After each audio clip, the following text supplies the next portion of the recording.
What's up, guys? It's MB Boxing, and today I'm going to be predicting the outcome of Zhan Kossobutskiy versus Johann Duhaupas, and this is going to be a 10-rounder in the heavyweight division, and this fight is going to be Saturday, February 19th from the Universum Gym in Hamburg, Germany, and this fight is going to be broadcasted on Fight TV.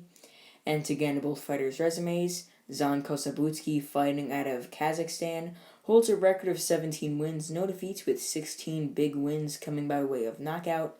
He's currently ranked number 39 by BoxRec in the heavyweight division, and to list some of his best victories, he has a knockout win over Kamil Sokolowski, a knockout win over Honorioid Ewarime, and he also has a knockout win over Joey Duhaupas, and a knockout victory over Alexis Garcia, who is undefeated going into their fight.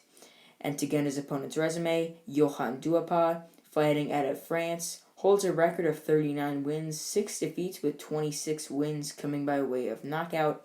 He's currently ranked higher than Kossobutskiy at 27 in the heavyweight division, and he's also the former WBC heavyweight world title challenger. And to list all 6 of his defeats, he has a unanimous decision loss early on in his career to Francesco Pianetta. He also has a unanimous decision defeat to Erkan Tepper. He also has a knockout loss to Deontay Wilder, and he has a knockout loss to Alexander Povetkin, as well as a unanimous decision defeat to Jarrell Miller, and he has a first-round shock knockout loss to Tony Yoka, and that was a fight that many people thought that Yoka would win, but that it would go rounds, and I personally was shocked that Yoka was able to finish Duhaupas in one round, considering that Duhaupas is really known for having a very good chin. But to list some of Duhaupas's best victories, he has a very nice majority decision win over former WBA heavyweight champion Manuel Char, also known as Mahmoud Char.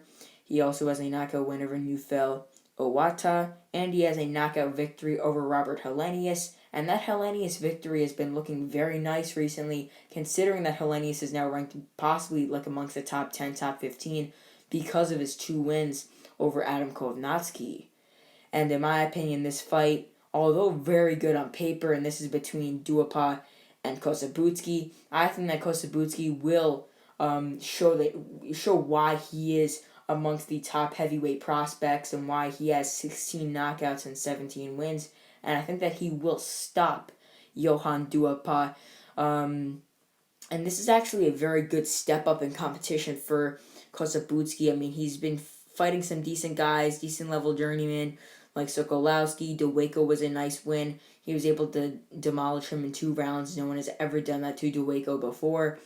But, now he's stepping up, taking on a former world title challenger, a guy who has wins over some very good fighters. And this will be a very tough test, actually, I think, for Kossobutskiy. And Kossobutskiy isn't as defensive-minded as Yoka, I guess you could say. Like, Yoka has a very high guard, likes to protect his head, his chin. But Kossobutskiy, I mean, he keeps his hands down a bit, throws a lot of punches, and it doesn't look like that he really cares about his offense, or his defense, I should say. But his offense is impeccable. I mean, he has very nice power. He's a southpaw.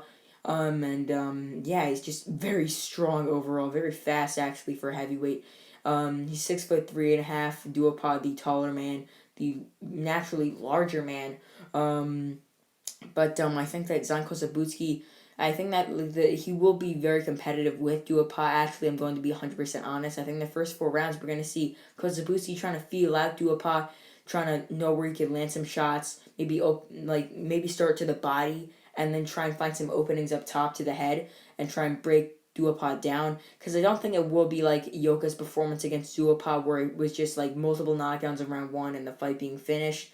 I think it will be a very good performance for Kossobutskiy after he really starts to feel out Duhaupas and ultimately just know where he can land his shots, know where he can land big counters, and really just start to hurt and possibly like knock down and stop Duhaupas as the fight goes on. So how I see this fight going down, specifically round by round and styles in this fight, I think that Duhaupas will open up trying to land big power shots. He'll try and go for that knockout. He does have very nice power of his own. And Kossobutskiy, he's just going to go out there trying to come forward and hurt Duhaupas. Duhaupas will trade with him, but I think Duhaupas will be the one sort of on the back foot trying to counter Kossobutskiy's shots, because Kossobutskiy always comes forward, and I think that he will in this fight. But I think that he will really start to land his bigger shots, like maybe after the first three rounds in this fight. And I think that ultimately Kossobutskiy should be ahead, like, let's say just after 6 rounds, he should be ahead, like 59-55. Like, after 4 rounds, we could see it being like 39-37, Kossobutskiy, somewhere around there. Like, Duhaupas might get the first round as like a feel-out round where he just, like, for example, like out-jabs Kossobutskiy, but that doesn't really matter. Just what really matters is the result of this fight, and I think that Kossobutskiy will ultimately break down and stop Duhaupas. Kossobutskiy has a very high punch output, throws and lands a lot of punches per round. Duhaupas is a big guy, and he's a very big target, and I think that as Duhaupas gets tired and goes along in this fight, I think that it will be worse for him, and Kossobutskiy will start to break him down. And it seems like Kossobutskiy's gas tank isn't that bad. I mean, we saw that against Alexis Garcia in his last fight. He threw and landed a lot of punches, and even against Kamil Sokolowski, who's not really known for getting stopped that much. I mean, he was getting broken down, and then later on in the fight, he got stopped, and it seemed like Kossobutskiy got stronger as the fight went on, and I think we will see that here. I think that Duhaupas will get stopped standing. I think it will be a technical knockout victory for him, because Duhaupas, I mean, we've seen him get brutally knocked out before, like against Yoka, like against Povetkin, but I don't really think that Kossobutskiy's that type of guy that has that one-shot knockout power. I mean, really, when you watch his fights, I know that he has 16 knockouts and 17 wins, but it's really more of an accumulation of punches where he lands his big combinations, lands his shots, and sets up his shots, and that really leads to his knockouts, and I think that's what we will see here. I mean, Duhaupas could go down once or twice, but I think that ultimately it will be a standing stoppage victory for Zhan Kossobutskiy. So overall, I believe that Zhan Kossobutskiy will get the best victory of his career by far, defeating the higher-ranked former world title challenger Johann Duhaupas by knockout from round 6 to rounds 10. And yeah, that's really it. I'm MB Boxing. Thanks for watching, and I'll see you guys later.